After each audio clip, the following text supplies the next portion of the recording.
প্রথমে আমি কাটার দিয়ে এই কড়িতে একটা হোল তৈরির চেষ্টা করছিলাম, তারপরে অমিত শেষকালে হাতুড়ি মেরে এই কড়ির মধ্যে আমরা একটা হোল তৈরি করতে পেরেছি।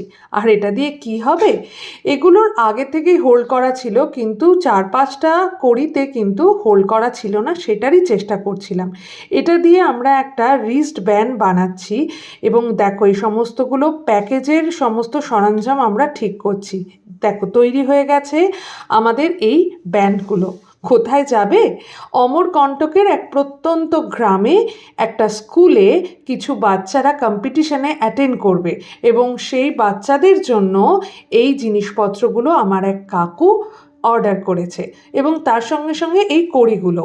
শুধুমাত্র কি তাই, কড়ি আর হার এই দিয়ে কি শুধু হয়? তাদের জন্য ফেস পাউডার, মাস্কারা, কাজল, আইশ্যাডো প্যালেট, সেফটি পিন, সমস্ত কিছু আমি এখান থেকে কিনেছি। যদিও এগুলো আমি বিজনেস করি না, কিন্তু এগুলো কাকুর অনুরোধে লিপস্টিক, কাজল এই সমস্তগুলো এক্সট্রা আমি কিনেছি ওই বাচ্চাগুলোর জন্য, 12টা বাচ্চা। আর মাথায় এই যে এই ফুলগুলো, ওদের জন্য সমস্ত কিছু জোগাড় হয়ে গেছে সবই। এবার কিন্তু প্যাকিংয়ের পর্ব।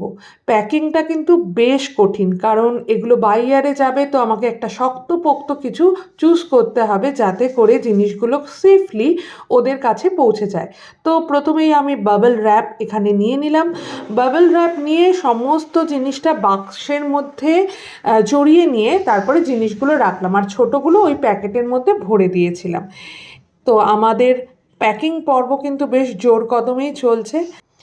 আমার সেই কাকু এইখানে কিন্তু গরিব বাচ্চাদের সেবা দেন। আমাদের প্যাক করা হয়ে গেল। এবার এই প্যাকেটটার মধ্যে আমরা এবার প্যাক করব। অবশেষে প্যাকিং হয়ে গেল। এরপরে অ্যাড্রেসটা আমরা এর ওপরে ট্যাগ করে দেব, তারপরে পাঠিয়ে দেব অমরকণ্টকের সেই স্কুলে।